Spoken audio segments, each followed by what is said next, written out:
People collect antiques. People collect artwork. And I collect objects that so many people are uncomfortable owning. They just give them to me. A doll, a mirror, and a piece of jewellery. Even a simple piece of glass. To most people, they're just objects. To others, there's something far more unsettling. For centuries, people have claimed that certain items can hold energy, attract spirits, or become attached to something we don't fully understand. But is there any truth to it? Can an object simply become a doorway to something unseen? Can energy become trapped within a physical item and trigger paranormal events? Or are haunted objects simply a product of belief, expectation, and psychology? I'm investigating the objects people claim are paranormal conduits, and I'm asking a question that has left humanity searching for answers for centuries. Can an object truly hold the energy behind paranormal activity? Let's find out. I always forget to introduce myself. Hi, I'm Ghostly Mogwai, Leslie, and welcome to, well, this isn't Alone in the Dark. The Conduits episode. What if the most dangerous thing in this room isn't hidden in the dark? What if it's sitting quietly behind me, waiting to be noticed? Throughout history, people have claimed that certain objects carry something beyond their physical form. A doll that seems to watch its owner. A mirror linked to unexplained experiences. Jewellery that's passed down through generations, accompanied by stories of misfortune. No, these aren't isolated tales. Nearly every culture has stories of objects that are believed to hold energy. They attract spirits, surrounded by sightings and strange activity. Alright, enough of that.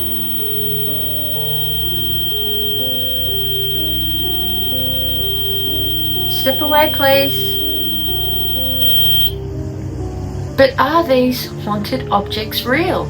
Can an object absorb energy, emotional or spiritual energy, and retain it for years, decades, even centuries? Can a spirit become attached to a physical item? Or are haunted objects a powerful example of psychology, where fear, expectation, and suggestion shape what we experience? I'm investigating that question through the lens of my own objects. Allegedly, this collection behind me that I haven't investigated yet are haunted. Most people collect stamps. I collect things that arrive with not only a questionable backstory, a warning label, and paranormal activity.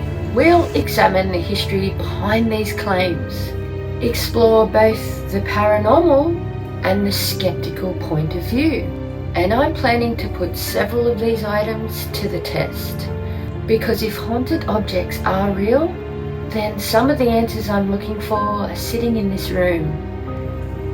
One of the oldest paranormal theories suggests that emotional events leave a physical impact into the ground and the world we live in.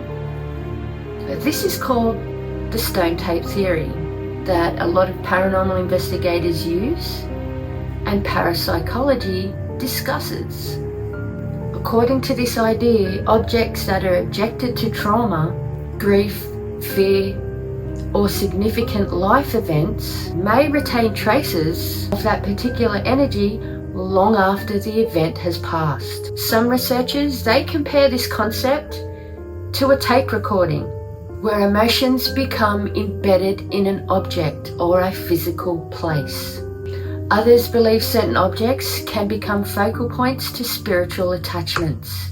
Rather than storing energy, they come up with the argument that spirits may remain connected to possessions that they had once owned. My question is that if spirits are connected to possessions, They're emotionally bound to certain objects. Apparently, they are more sentimental than I am.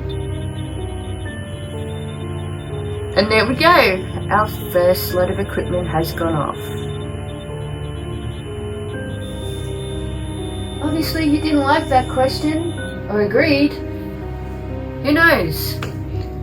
Then we're going to get to the more unsettling stories of it all. Some investigators, they believe they act as conduits, functioning almost like a doorway or an anchor point through which where paranormal activity can manifest. That kind of made sense to me.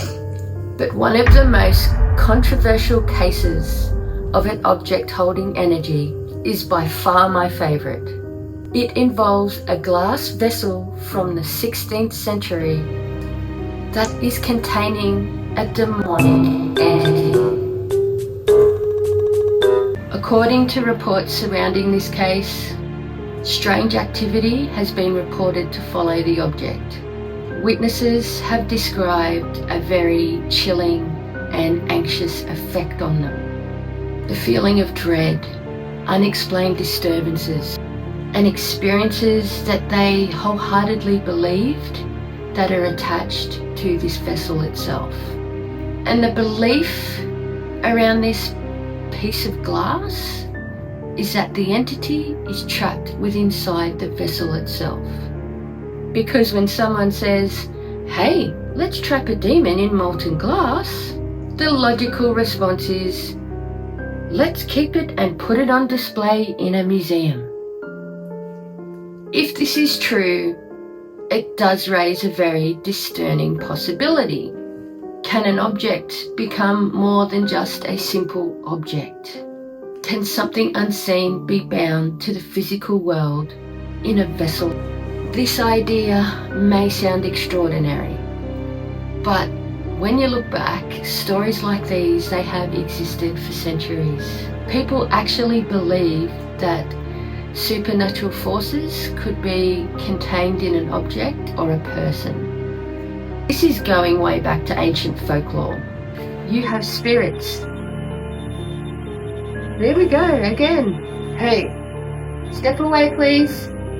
Can you move away? Do you not like this topic? Thank you. You have ancient folklore describing spirits that are trapped inside of containers, like mirrors, stones, and crafted objects. Throughout Europe, these stories included witchcraft and witches. And these witches used to imprison spirits and people's souls inside of these containers. Now, of course, religious authorities, they all step into this. They started performing rituals, exorcisms, I suppose you can say it. And these rituals were intended to remove demonic infestations, demonic possessions, and demonic influence. Not just in objects though. People, homes, jewellery, land, anything you can think of. It's a demon. A notable part in history, of course, we all know about is the witch trials. And I'm not talking about the witch trials in Salem, I'm talking about the witch trials throughout Europe. Now, this object in the 16th and 17th century was created during that time period in Germany. They literally exorcised a spirit from a human. They couldn't do it normally out into the ethos or out into the heavens or however they do it. They trapped it in a piece of molten glass. Because of this, these objects were often hidden, feared, destroyed, or even exorcised because of the religious beliefs behind this witch panic.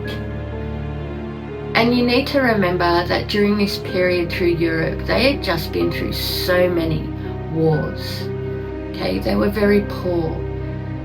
Their structures of their countries were changing. So people in those days really needed some sort of icon or belief to hold on to.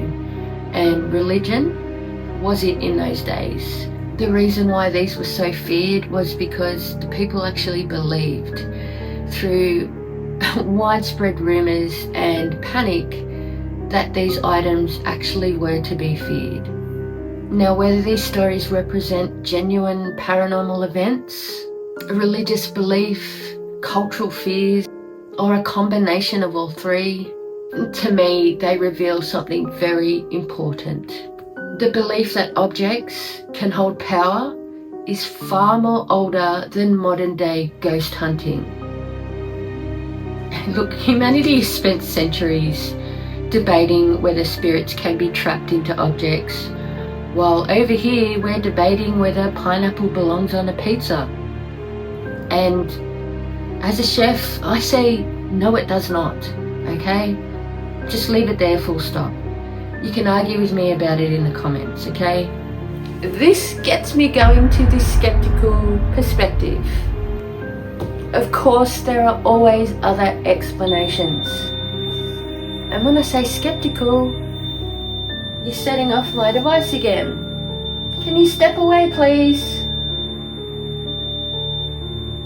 Are you telling me not to be a skeptic? Probably. And I'm not saying that that's proof of a haunted object. It's just weird that my device went off. That's all, okay? Because we're in the skeptical part of this video, so just let me get this out, please. Okay, so let's rewind the skeptical perspective. Of course, there's always another explanation. Psychology. The research shows that expectation strongly influences a person's perception. I know for a fact that when people are told an object is haunted, or if people are told, my house is haunted, or you're going to a haunted location, your perception and your senses are more alert than they are usually in a normal setting. So when people become alert to this, it's usually unusual sounds, feelings, emotions, coincidences, seeing things out of your peripheral vision, and environmental changes kind of puts you on high alert. Usually these events are ignored in a normal setting when you're at home. So is that the power of suggestion there? Because it's haunted, the normal house creaking or a gust of wind is a paranormal event. A creak becomes a sign, coincidence, it becomes evidence. But in a skeptical point of view, haunted objects, they shouldn't change people's surroundings. But what they do is they do change the way people interpret them. What I'm saying is that it doesn't make the experience less real for people that have had them, but it does offer a very different explanation to why they have them and why stories of haunted objects still persist in today's modern society, which is either a fascinating insight to human perception or exactly what a haunted doll really wants you to think. So which explanation of the skeptical and the believer is the real explanation? Is what I am essentially here to explore. That is why I became a paranormal investigator, because I do have a very scientific mind and I do like to debunk things, and I do like to explain the phenomena in a way that my brain can understand. But sometimes I just can't. And this is where the sensible people usually leave the room. Fortunately for me, I decided to make a YouTube video about it. So I have some items here that are allegedly haunted, and they are from my personal collection. They are objects that come from world wars. They are objects that come from tragic events.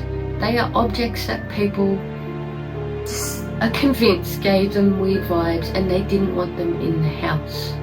Some of these, they come with strange histories, strange stories, and some really questionable paranormal events. Most of these items, I can't say whether they're haunted or not, but some strange things have happened in my house. This is why I decided to do this episode. because I want to document any unusual environmental changes around these objects. My personal experiences, I haven't quite decided whether I'm going to include them in this episode, but I also, I'm just talking about equipment responses, and there we go. But I also want to include equipment responses, so there we go.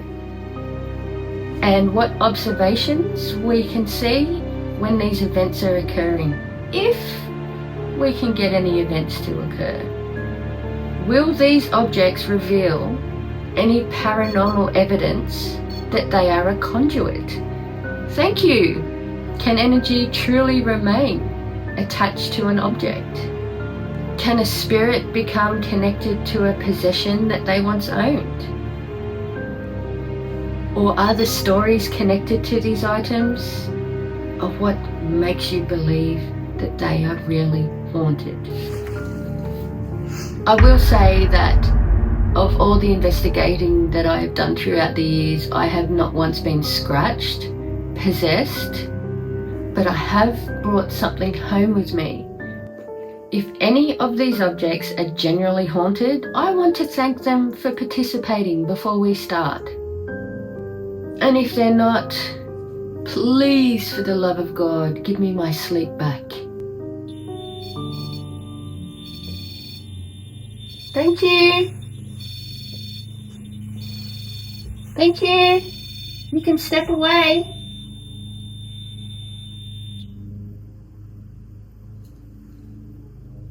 Okay, I haven't even started the investigation, and that is happening. I want to start by opening this session. Thank you.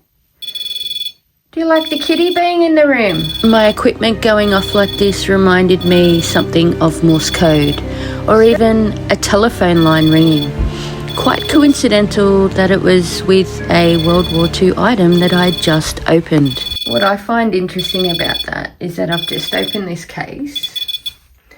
It's a World War II item. Spectacles that they used to wear under the gas masks. We can note this down as pure coincidence, but did the energy from this item spark my equipment to go off, making patterns that felt like communication? I want to find out who was playing with the REM pod, with the red button there while I was recording. I point to each object, and when I get to you, can you light up a piece of equipment? To this little lady here, was that you that played with the equipment?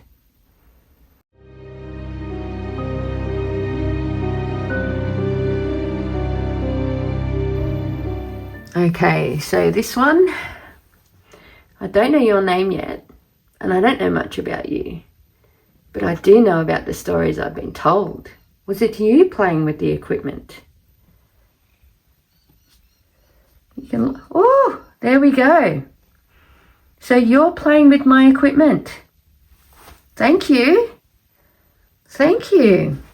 The flower girl. Well, that's what I call her. She came into my collection with a fascinating history.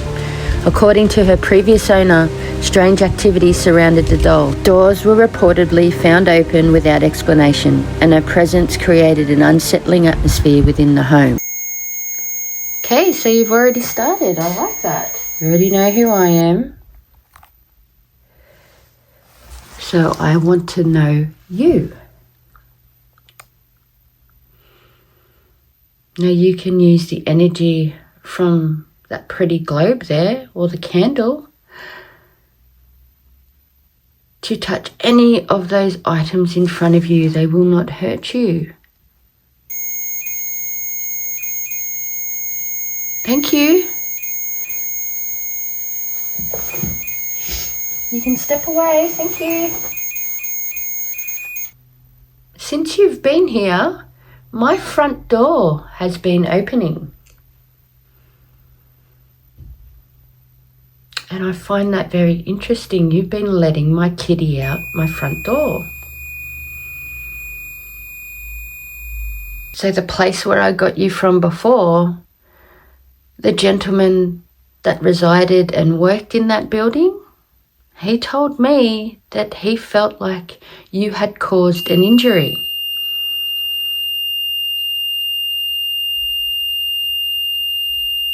Just to confirm, that is a temperature change within the room, an environmental change. Yes is to light a device, no is to not touch anything. Okay, you understand. That is perfect. I love it. We noted that those noises were temperature changes in the room. But was this a temperature change due to the energy attached to this item? The former owner truly believed the spirit attached to the doll was responsible for an injury he suffered. While I cannot verify that claim, it remains part of her story that followed her to my house. Whether she is simply an antique with a dark reputation or something more, the Flower Girl continues to be one of the most talked about pieces in my collection. The question is, are the stories attached to her the result of something of fear and coincidence, or does something still linger behind those eyes?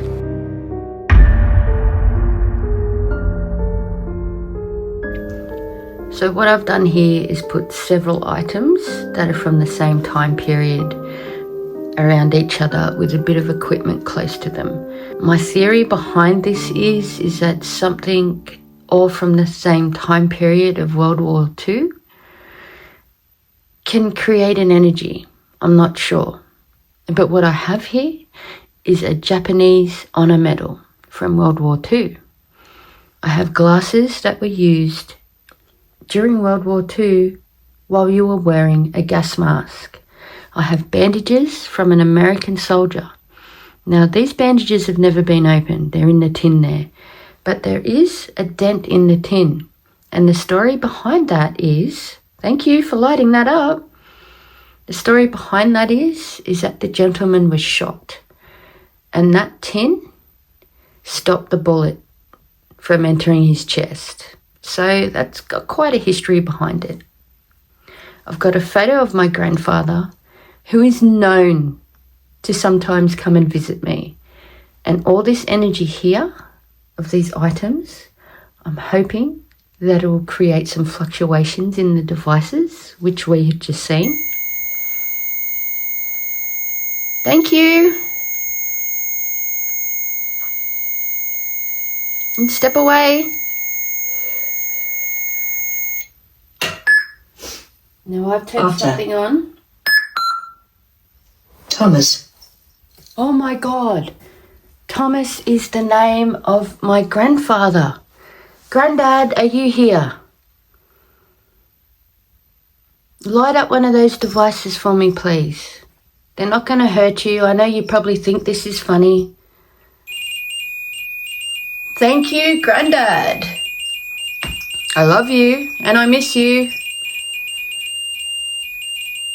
That has just blown me away. I don't usually investigate my family because you got to think of the psychology behind that. You are wanting answers. You are looking for answers. You are looking for verification. And that doesn't allow you to investigate properly because you are emotionally charged. Now, this room, I will say, has gotten very cold. So I want to know, do any of these items resonate with you? Touch one of the items there. Pinafore. Pinafore. Interesting. Pinafore is definitely from that time period. I don't mind the sound of my cat playing with her toy. I usually have her around because she's actually the kitty that picks up when there's something going down in my house. She's the first one to run up to me and alert me. I'm going to try and communicate with you through something called a spirit box. And it's very loud. I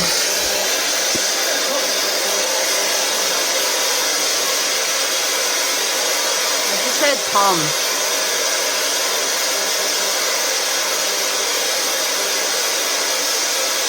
Can you tell me your name, please? Who am I speaking to?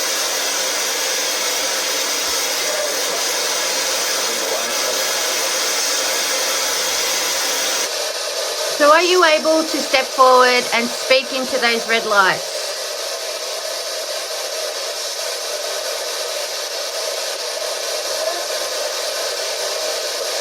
Thank you. Okay, so you can see there's a fluctuation happening. So confirm your name for me. Your name Raymond. Is your name Thomas? Watch this spirit box. It just fell off the shelf. Was this pushed off the surface by a spirit frustrated by the noise of the device? I can't confirm what caused it, so I switched to a different method and continued the investigation to see if I could get answers. I did.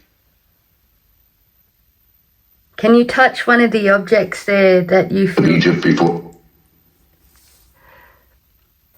How about you tell me your name? I'm an attorney. You on the train on your way to World War And, II? Did you pass away? Energy.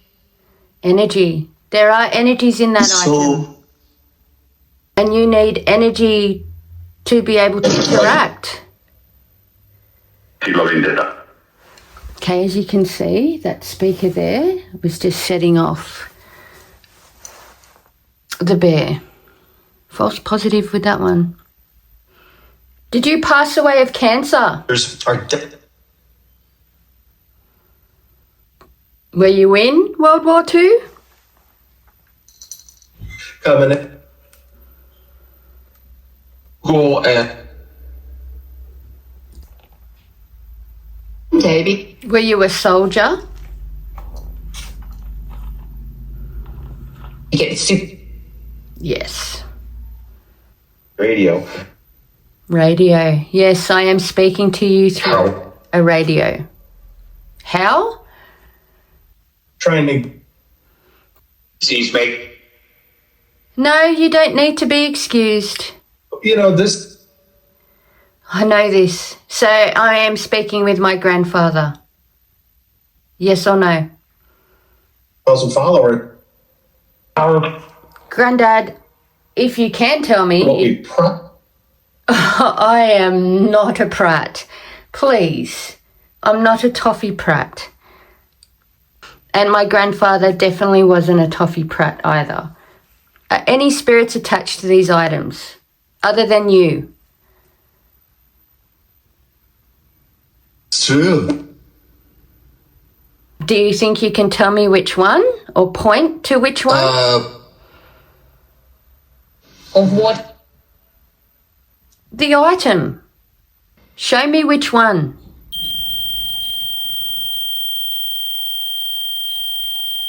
Okay, so that's either the picture This trader Has also.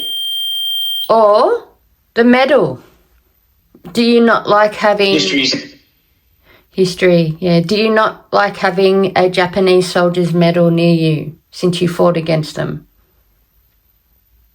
stress. It stresses you out? Okay, well, how about I remove it? Is that He's better? crying. He's crying. Okay, I'm sorry about that. I set it. Is that better? I'm actually going to take it out of the room. Is that it? Would that be? Okay, you're waiting? All right. After removing this item from the room, I started to get more answers about what was attached to what item, and it was quite compelling. Now that I've removed the medal, I'm speaking to everyone except for my grandfather. Very happy. You're happy? Thank you.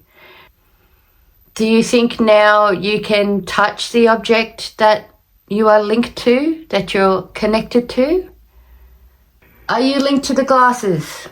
Are you linked? Are you linked to the Bible? That's you? Yep. Okay. Let's keep it. I really Did that Bible keep you going? care in the community. Thank you. Do you think that you can touch your Bible for me, please? Make that Focus. make that ball go off. Because my Right now. Right now, yes, please. Go back. Can you tell me your favorite proverb? You know, I'm Catholic. You're Catholic? That explains why you're attached to the Bible there.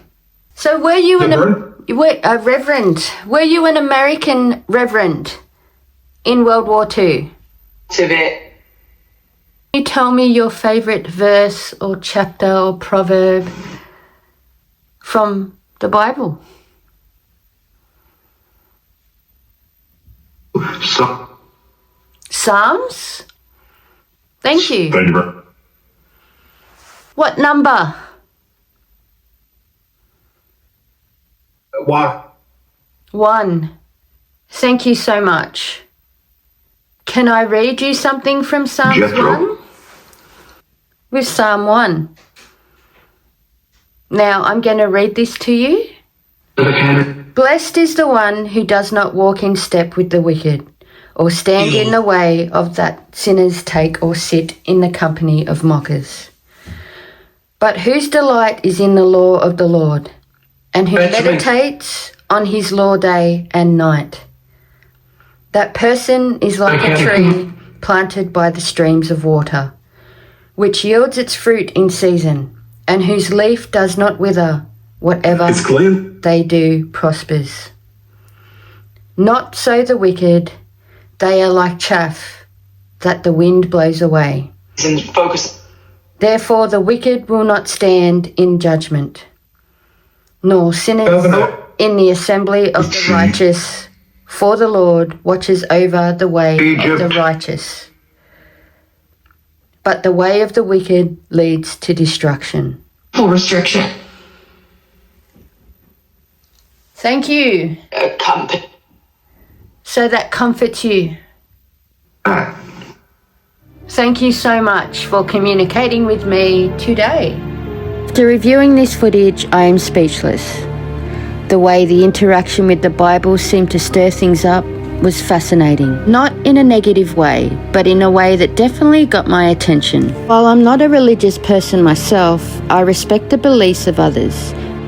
And whatever was happening during that session seemed to respond strongly to it. Problem is, I still don't have a complete answer.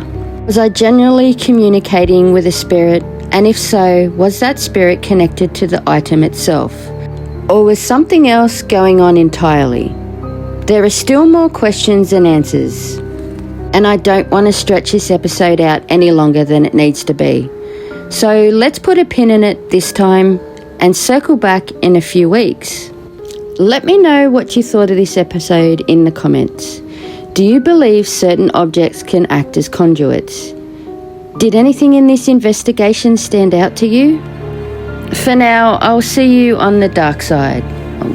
Hold on, my friend asked me to say the grey side. I'll see you on the grey side.